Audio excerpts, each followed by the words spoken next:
Good afternoon, everybody. My name's Laurie Mercer from HackerOne, and today we're going to be hosting a webinar together with David Rogers of Copperhorse on the 2024 report on global vulnerability disclosure policy adoption. Just as a reminder, this report has been running for 7 years now on behalf of the IoT Security Foundation, and David's one of the authors of this report. And it basically looks at all of the different companies out there in the IoT consumer space who are running what we call a vulnerability disclosure policy. That is a way for an organization to receive vulnerabilities from the outside world, from ethical hackers or security researchers, in order to improve the security of their products. Today, we're going to go over some of the highlights of the report with David, and we're going to have a few Q&A sessions. I've got some pre-prepared questions here from my side, but I'd also like to invite the audience who are logged in either through LinkedIn Live, through Zoom, or through any other channel. If you have any questions throughout, just pop them in, and I will moderate those questions, asking them to David as we go through the content. This year's report has a few key headlines. The number one is that we've seen about 11.6% growth in vulnerability disclosure policy adoption. And part of this has been driven by the PSTI, the Product Security and Telco Infrastructure Act in the UK, mandating vulnerability disclosure policies in consumer IoT devices sold in the market here. We're also going to talk today a little bit about upcoming regulations that might happen across the European Union and the United States of America economic zones. We're also going to deep dive a little bit into, enterprise, consumer, and retail sections of IoT markets to look at what trends we're seeing in the market. Before we go on, though, let's introduce ourselves. So my name's Laurie. I lead our solutions team at HackerOne. HackerOne's a platform that offers vulnerability disclosure as a service. We have a VDP offering, Essentials, Pro, Enterprise, different flavors to enable companies to do this as a managed service. And I'm joined by David Rogers, the author of the report. David, would you like to introduce yourself? Thanks, Laurie. Yeah, my name's David Rogers. I've written this report. I was on the board of the IoT Security Foundation, and I do a lot of work on mobile and IoT security around the world. I'm the author of the UK's Code of Practice on IoT security, which became the PSTI Act that Laurie just mentioned. So yeah, I guess that my interest in this particular area was in terms of how do we measure product security at all of these IoT manufacturers? And the answer is it's very difficult. But actually, when you have to deploy a vulnerability disclosure policy, you have to put a public contact. So that gave me a kind of sort of security or insecurity canary that I could use to see whether, actual product security practices were being put in place by these companies. It's not the be all and end all, but it's a good indicator. And it's also something, something that we can measure and something that we can do without going and talking to these companies. It's got to be public. So it's quite nice. I'm a big fan of CVD, by the way, so coordinated vulnerability disclosure. So I designed the mobile industry's industry CVD scheme, which has been operating for a while now under GSMA, and that's led to further adoption in standards bodies of CVD for reporting standards-based issues as well. So I've got quite a bit of experience in working with security researchers in that respect, and seeing the pain that we have to go through in some cases as security researchers. Great. Thank you. Yeah. So a super fascinating topic, isn't it? There's millions of questions, but I'll save them for after the content. So what David's done is he's prepared us just with a few highlights in slide form from the report, which we're going to go over now, before we launch into a Q&A. So David, do you want to introduce the next slide? Yeah, absolutely. So we completed this report we have a research window, which is usually over the summer period, to remain consistent in how we gather our information. And we started this work in, as you say, 7 years ago. So we've got pretty much the only consistent set of data on CVD and VDP adoption that shows progress in the IoT space. So we've really tried to keep the methodology as consistent as we can. We have had to make some adaptations. We started out with 331 companies.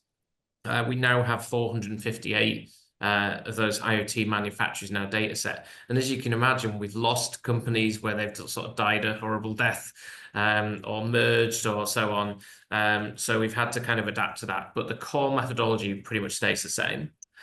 Also, we made the decision really early, and I guess it kind of helps police our own sort of data gathering to make sure that the data was open.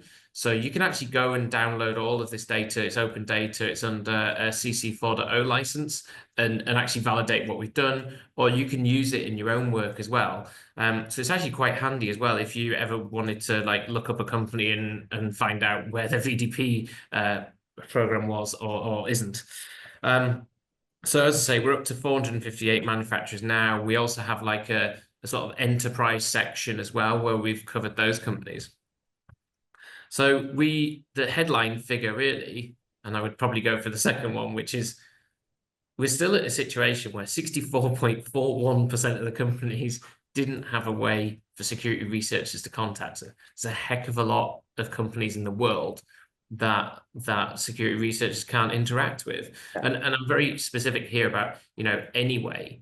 So that covers, a /security page. It covers a program that's maybe hosted by a proxy company like HackerOne.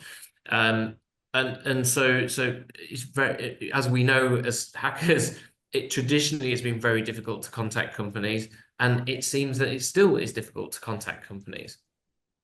Yeah, and I suppose just a question that someone might ask that's not been in the security space would be, so what, right? What does it matter that someone doesn't have a vulnerability disclosure program that 64% don't? What would you say like are the main like Yeah, consequences? things are changing, right? So in terms of people's attitude towards the security research community and hackers, I think that there's a bit of a better understanding that we're not like criminals, and because but you still hear that. Like it's like, oh, we're not going to talk to the hackers. Oh, they're the bad guys. Oh, they're hackers. And you do have to educate the uneducated. And I still hear many stories of good faith security researchers contacting companies. And because they have no security person or just no knowledge of this space, they panic and they ring the lawyer or they ring the police and so on. And it gets ridiculous really quickly. And these, Yeah, in some cases, those are really big companies as well, which is kind of crazy. yeah, So we still have this like big job of education. I would say the one space that we have been very successful in educating is governments around the world. So actually governments are very good at engaging with security researchers now and recognize it in their own sort of practices and so on. Yes, there's bits around the edges. Like I'm based in the UK, and we have something called the Computer Misuse Act, which is in desperate need of reform, and that does cause some challenges for security research. However, most of the cases where security researchers are being challenged now are kind of overridden, and actually, common sense prevails. yeah. Uh, Yeah, and I'm in Germany. I'm in Stuttgart today, and it's even the laws over here are even more strict. Yeah, and I think like one of the things that we say is that if you don't work with the security community, you're kind of missing a pair of ears and a pair of eyes as well. And yeah. the negative consequence really is that you'll end up with risks in your products that you'll get surprised about, and it could be a really horrible surprise in the case of a data breach, or it could just be the embarrassment of an unauthorized disclosure where someone's tried to reach out to you and they haven't found a way and they're going, okay, I'm just going to put it on Twitter. Yeah, exactly. And that's what I do say to companies as well, is exactly that, is like the dividends that you reap from actually engaging with the security research community are much greater than, having probably known vulnerabilities that you haven't dealt with as well. So yeah, but it is getting better. And I think also underneath this figure here, we're talking about individual manufacturers, but of course that obviously some companies are going to have a much a larger proportion of the market. So we'll take Google and Apple, for example. They're going to take a huge part of the IoT market. But for consistency in terms of our research, we don't know what their sales figures are globally and so on. So the methodology that we took was to look in the retail space at who those top 10 manufacturers were around different retailers around the world, and try to apply a consistent methodology and only apply it against the individual manufacturer name. So that's something to bear in mind. And you can see that from the data as well. You know, what are the ones that look really good, look like? Who are the major manufacturers in there? And what I think we found now as we extend into a wider market is we're starting to see what we've called the long tail of the market. So we've got the major manufacturers that have like volume, and then the long tail is maybe some of the smaller manufacturers. And that's where I thought actually we'd start to see, you know, a kind of drop off, and it would get worse and worse and worse. But as you'll see, that's not necessarily the case. So I'll move forward now. So this is my kind of like crystal ball. So this was last year, and it's literally just an extension of the line. And it's kind of horrific. If you look at it, like, you know, we were originally looking at like 2049 or 2039 or something for 100% adoption. Of course, that's not realistic, but it's still not great. What I was hoping for was that we'd start to see the start of the hockey stick, which means that it would go upwards really quickly towards 100%. We wouldn't ever probably get to 100%. And what we're actually seeing, or what we saw then when we expanded the data set, was of course a slight dip in that in that data. And yeah, so bear that in mind as we go to the next slide. So what we see here is basically a sort of a little dip last year, and then it kind of returns to the trend this year. So I think that reflects more that we're heading towards that original line, really, of I think it's 2039. So it's not fantastic, and it's too early to say, oh, well, therefore you've seen an uptick and therefore it's getting much, much better. Because again, remember, nearly 65% of companies don't have a VDP. So if there's anybody from governments on the call, I would say this is not a great situation, really, is it?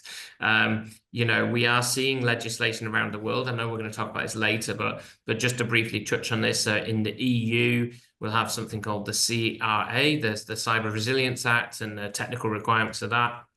There'll be expectations on VDPs there. We have UK PSTI we talked about, and across the world, you're seeing more and more mentions of having vulnerability disclosure policies. We have an international standard we've had since 2014 at ISO as well, for doing this. So there's the number of sort of reasons to not do this are being removed on a daily basis, and there's really no excuse for companies not to do this. Now, if you look at what the manufacturer distribution of those that have adopted across the world, it's obviously also kind of skewed towards, well, where are the actual manufacturers based? And so predominantly the manufacturers are in the China area and in the US. But it's broadly consistent. And when we look at, say, countries like the UK, unfortunately, we don't have too many manufacturers in the UK. So it's quite difficult to kind of make a comparison and say, oh, this country's got legislation, so therefore, like, you know, there's this massive change. But we will come back to that because I want to talk about, you know, the obligations on retailers in those markets. So then we did a breakdown of like, well, what do we see when we go and hunt down these pages? What does it look like? And so we tried to categorize these. Unfortunately, we're seeing still like 1.31% of these companies, so of the ones that have adopted, are operating non-disclosure policies. So that's basically, if you disclose as a security researcher to them, you're not allowed to say anything about it. You're not allowed to do your academic research, you're in their view, and you're not allowed to make anything public about this.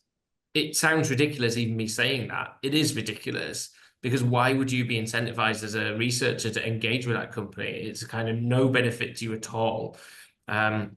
So I think maybe, the data's there. People should outreach to these companies and say, actually, this is a ridiculous situation. You're harming yourself by having these sorts of things. Some of them aren't explicit. So we've got 8.3% where they say, yeah, we've got VDP, but they don't say specifically we're operating CVD, which is the international standard. And when we say CVD, what we mean is that you're kind of working with equivalents. So you're treating the security researcher with the same balance as you, the manufacturer, and vice versa. That the security researcher treats the manufacturer in the same balance.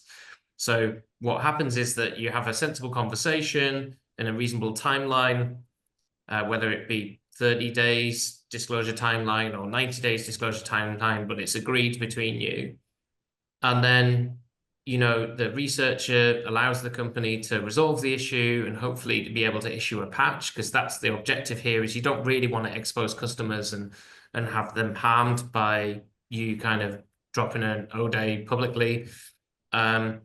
And then you, as a researcher, then schedule your report, for example, on your vulnerability or your DEF CON talk or whatever it is, to be after that point. And so then it's kind of all nice. As companies would say, it's business as usual, that it's comfortable and there's no kind of crazy situations where people get really upset. And it takes the heat out of the whole situation, because that's really the thing here. Is like previously when people do disclosures, there's a lot of angst and it's really difficult, and there's this clash of personalities and cultures, and it's really the problem is then it's bad for everybody. The only people it's good for are people who want to then go and exploit that vulnerability because they found out about it, and usually that's basically fraudsters or someone who's got really bad intentions, which is probably not you as a security researcher. So, and that's probably not what you intended either.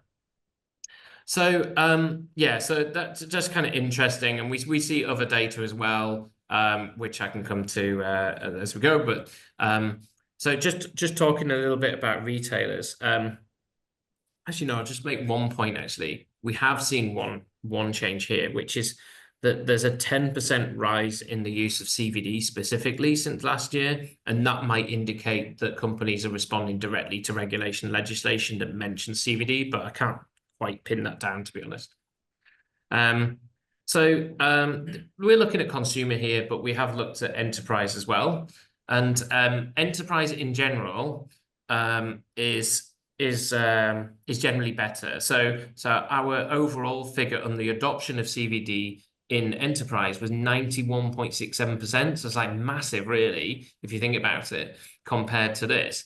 But then you've got to ask the questions what is an enterprise product? What's an enterprise IoT product? And there's many different definitions of that. And I'd be very interested if people have a particular view on that. So please do feel free to contact me and what you think is an enterprise IoT and where's the separation from, say, OT or consumer. So, I run a business and I actually go and buy consumer products for my enterprise. So there you go. So I will go to, say, John Lewis or Amazon or Currys to go and buy my products in the UK. And so we look at this here and we to kind of look at what they're stocking in their online stores.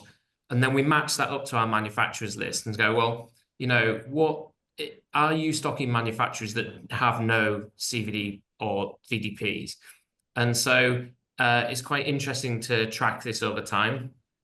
And generally, what we found is that the EU and the UK is better than the US.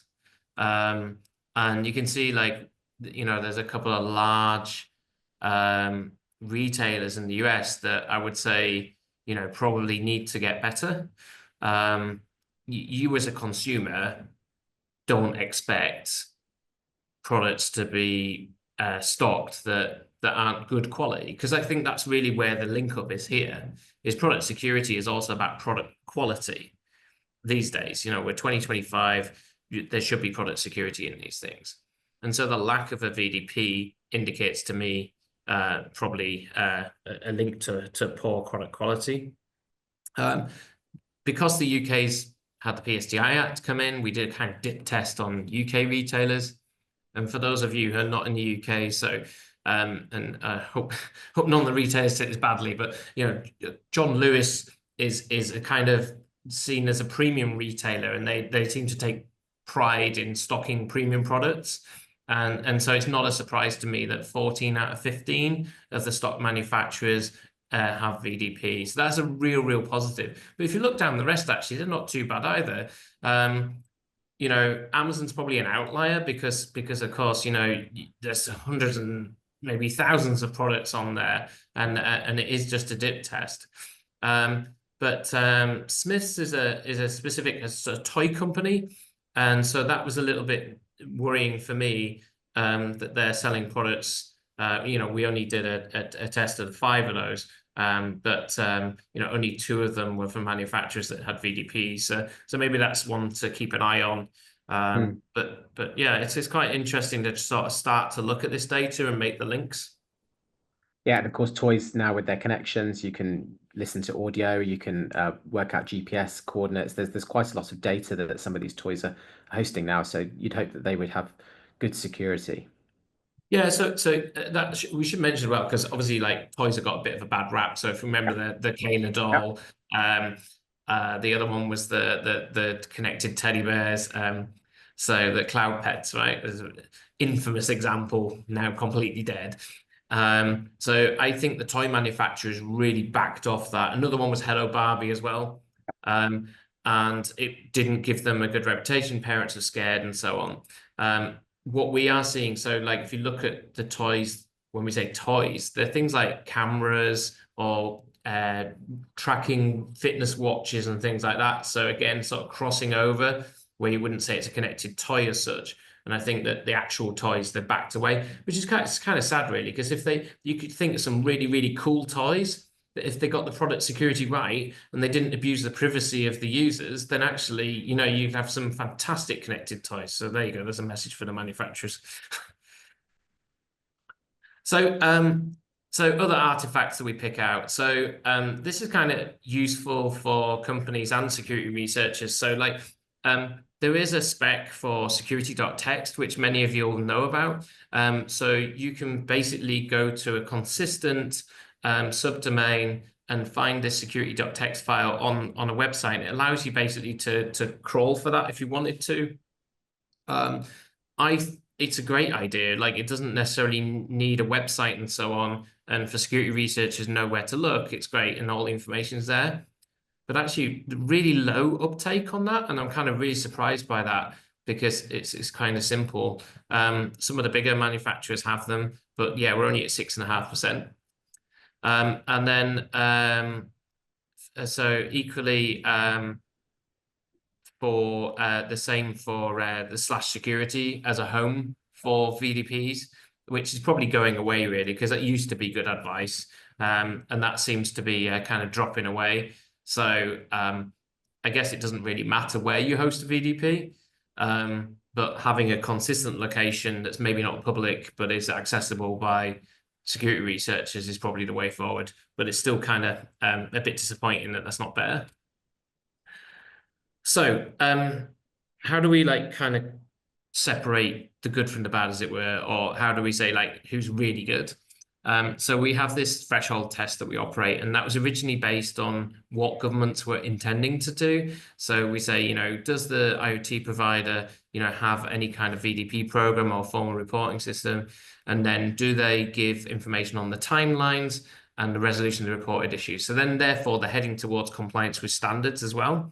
And so that puts them into different categories.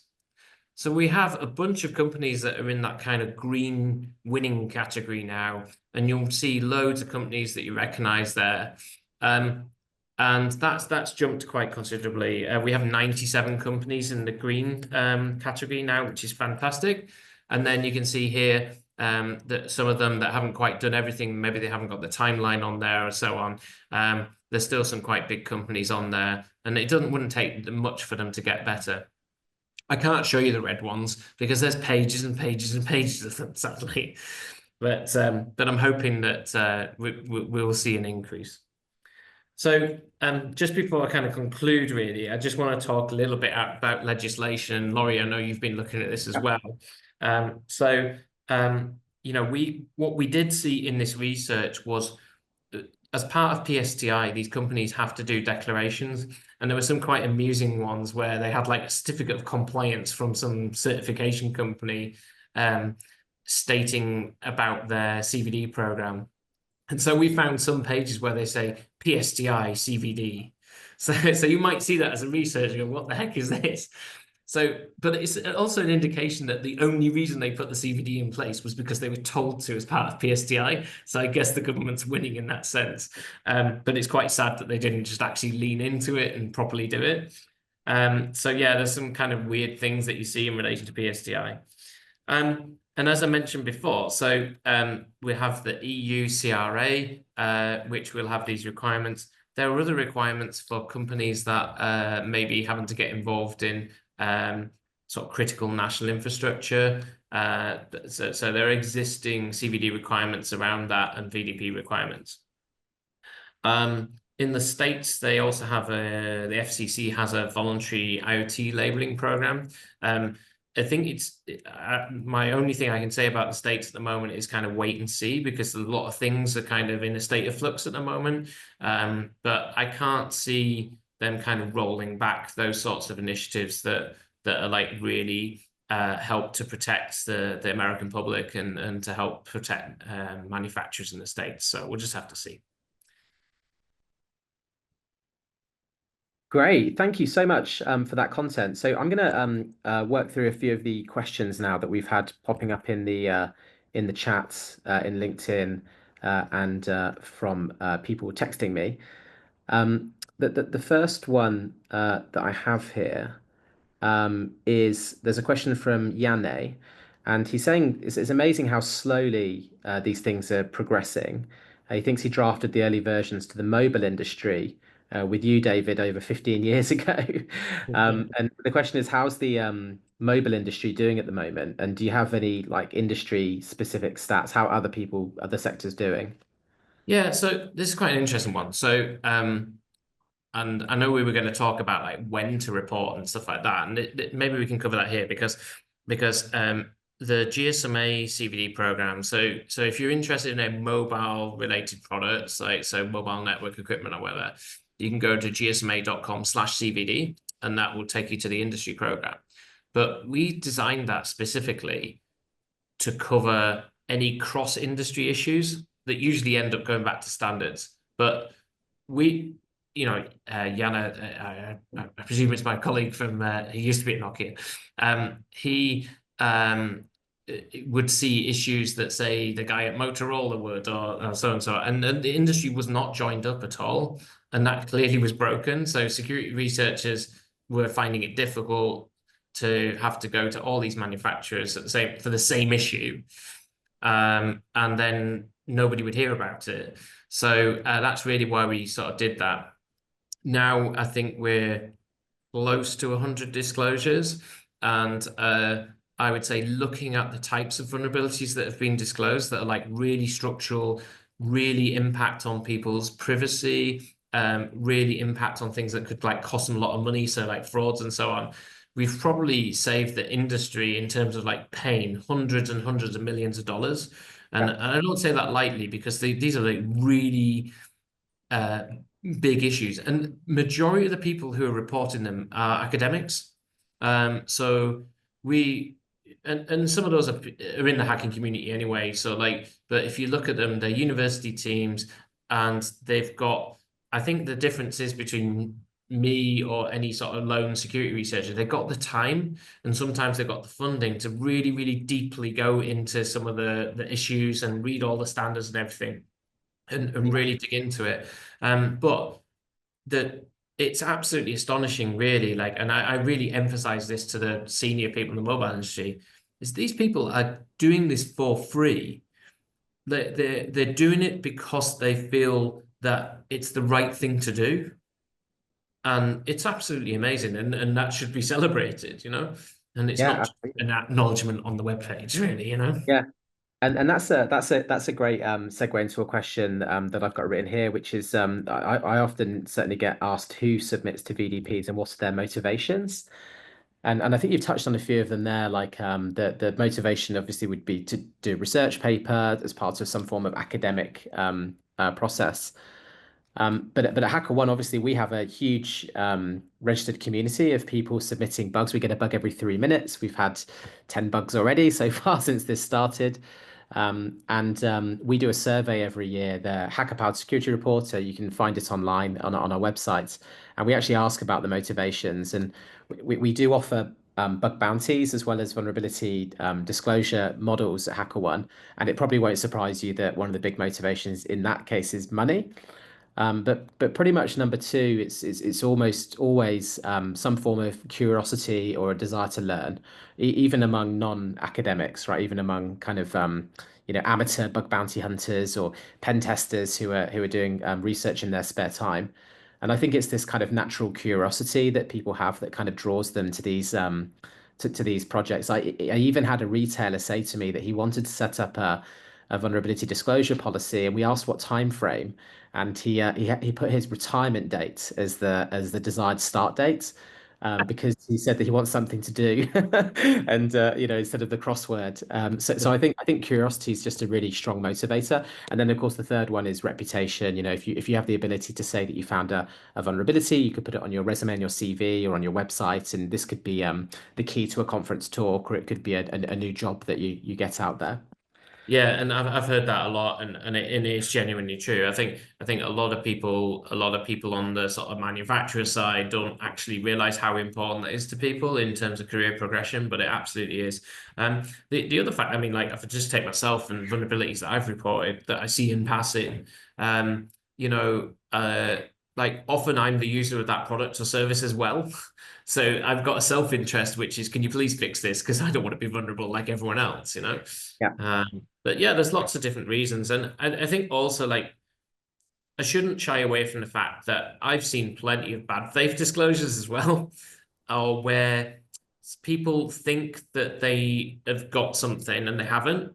And so then you end up in kind of difficult conversations. And when I'm talking to whether it's the GSMA or whether it's like manufacturers, I always say like put the nicest person that you have on the communication side, because the communication side can kind of rapidly get fraught if there's a kind of mismatch of expectations. And again, like if there's this lack of understanding because the person on the security research side has never had to interact with a big company before and is not used to delays and bureaucracy and stuff like that. So, like keeping and for everybody involved, just keeping things cool and chilled is probably the best way forward. Of course, like I've seen plenty of companies just basically, completely treat the researcher with a lack of respect and sometimes, like I say, to report them to the police. I'm not denying that, but I've also seen the other side where you see like some behavior from some security researchers where you're like, come on, like what do you want out of this? Like so Yeah. it's a kind of two-way street, right? When we implemented some AI functionality, HackerOne High we call it within our platform. And one of the first features we put was a button that says "Make this sound nice," and it will rewrite your message to make it sound nice. Because it's a form of public communication, right? You're speaking to someone that's not an employee, they may not be a customer, so you should probably treat it seriously. And a lot of our customers do like common responses where they have like a database of, I'm really sorry, but this product isn't one part of our portfolio, or the ways that they can you put in these common things. Yeah, Um, and that's like the don't fix, won't fix thing. Like it's kind of, you know, and yeah, nobody likes to be told that their research has already been done, right? Or yeah, that the vulnerability is not new. But like often, if I look at the GSMA CBD program, the people that are actually analyzing this are like all the like major security experts in the industry. and they're looking at each disclosure really, really seriously, which I would say most companies don't spend that amount of time on it. But because these are big industry structural issues, and there might be some specific reason, or in other cases I've seen where they go, oh, hang on, that vulnerability reported means that and that and that, and actually it's a much bigger vulnerability, which is in one sense great, but also it's a bit of a nightmare. So yeah, like sometimes security researchers don't necessarily see the wider picture as well, that actually this, and again, it's all the more reason to communicate, all the more reason to send vulnerabilities in, as long as people are appropriately, thanked, and in the case of bug bounty schemes, that are appropriately rewarded, because that's a big issue in this industry, that they're not properly compensated for the time they've put in. Yep, I agree. Now we have a question from Navneet, who's asked, he's saying, considering the critical role of devices in public safety and transportation, what measures should be implemented to protect against potential cyber attack and ensure the security and resilience of the IoT ecosystem? This sounds like a tee up for one of the CRA regs, perhaps, or Well, obviously, but selfishly, I'm going to say go and read the code of practice on IoT security. But I would also go and read EN 303645, ETSI EN 303645. So the basic sort of fundamentals or foundations of IoT security are the same, whatever type of product it is, because fundamentally what you've got is a PCB, a printed circuit board with some software running on it, and connect to the internet. I mean, that's really the basis of those devices. And we know what good looks like. So we know how to design the foundation of trust into chipsets. We know how to do secure boot. We know how to run applications securely. We know how to close down ports, and we know how to get rid of default passwords.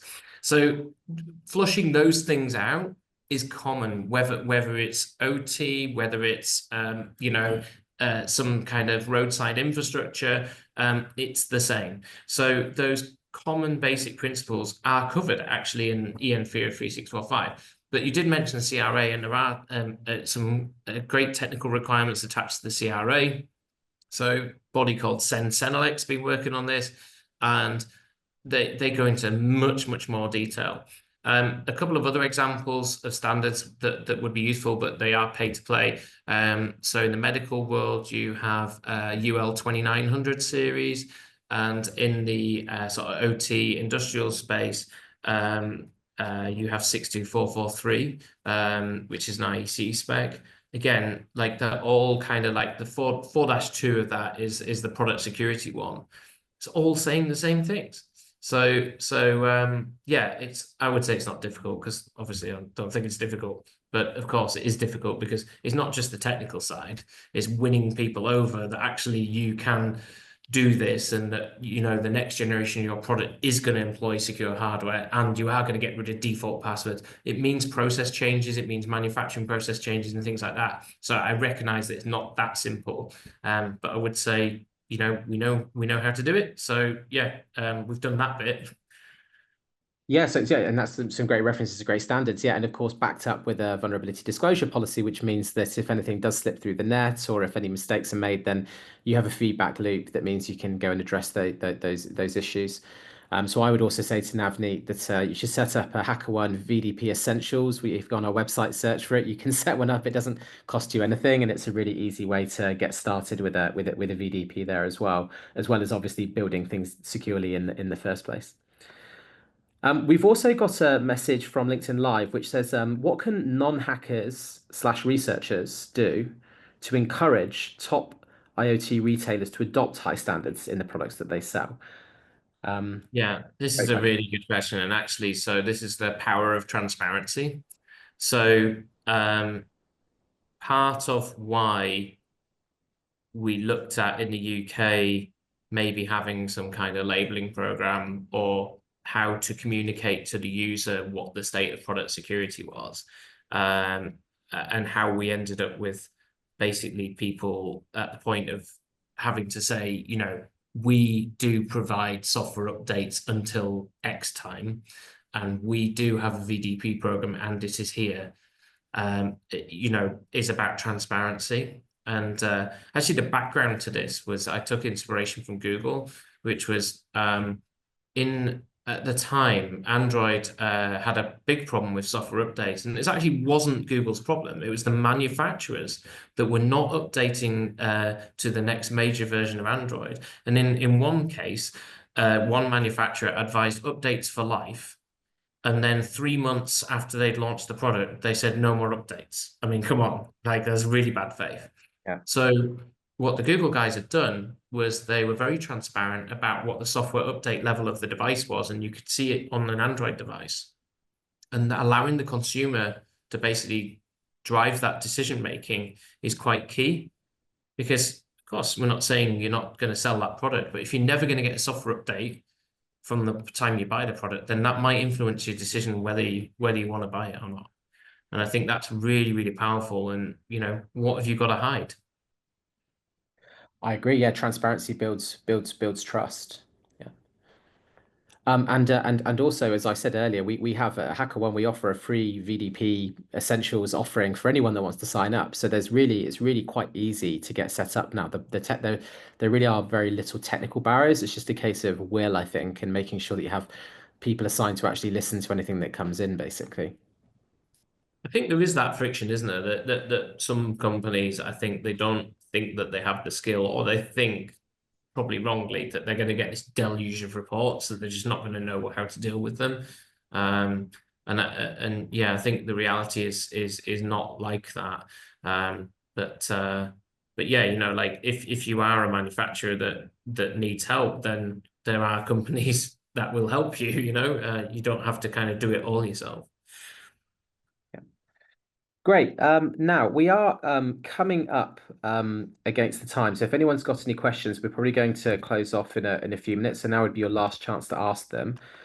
In the meantime, I have a question for you, David, which is, are there any particular industries, verticals, or products that see higher adoption and why you think that is? We've obviously already talked about telcos, but perhaps on the product view, because I noticed the report has a product chart in it as well.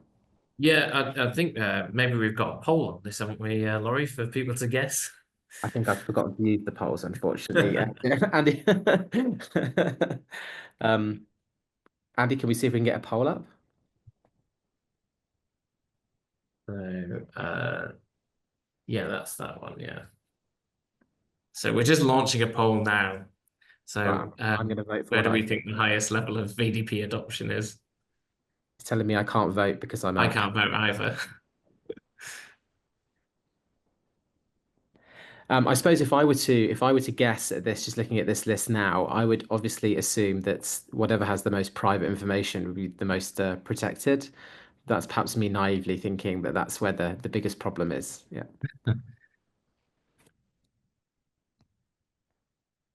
Yeah, I mean, I think this also speaks to. I mean, we've generalized these categories, but we found some really odd IoT products out there, and it's like, why, why would you build this? And then, of course, in the next report, the company's died, so it obviously wasn't successful in the market.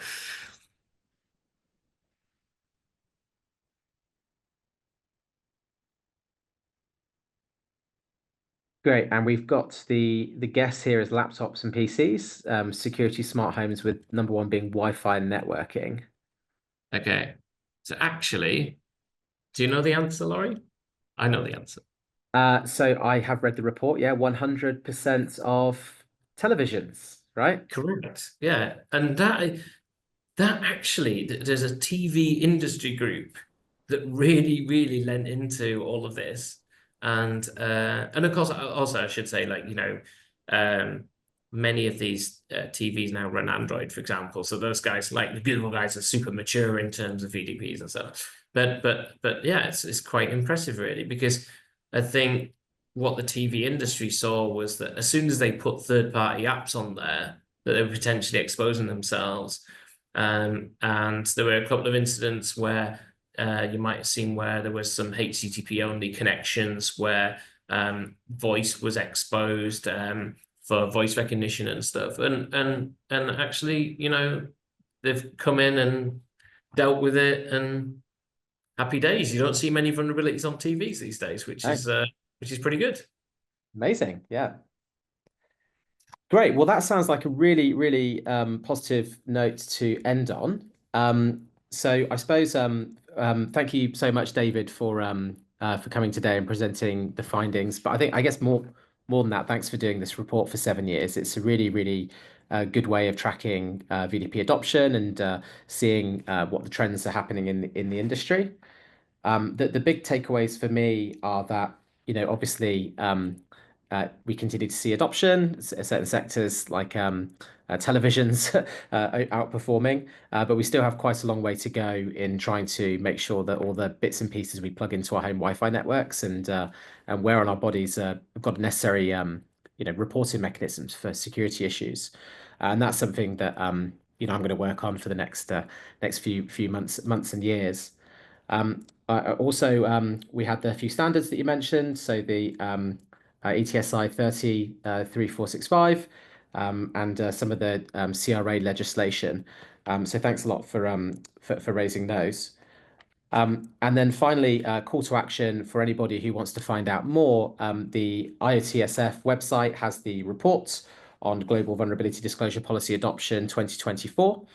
And of course, if you're interested in setting up a vulnerability disclosure policy and you're not sure if you've got the right infrastructure in place, then check out the HackerOne VDP Essentials. Like I said, it's a great way to get started in this place. It has all the tools to receive and process vulnerabilities, including our cool AI communication tools. With that, thank you all for attending today, and we'll end here. Thank you.